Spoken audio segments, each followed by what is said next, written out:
स्मरामि देवदेवेशं वक्रतुण्डं महाबलं षडक्षरं कृपासिन्धुं नमामि ऋणमुक्तये एकाक्षरं ह्येकदन्तम् एकं ब्रह्म सनातनम् एकमेवाद्वितीयं च नमामि ऋणमुक्तये महागणपतिं देवं महासत्त्वं महाबलं महाविघ्नहरं शम्भो नमामि ऋणमुक्तये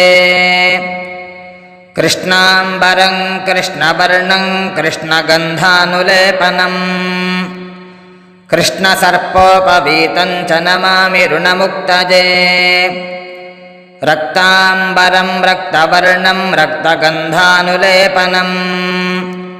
रक्तपुष्पप्रियं देवं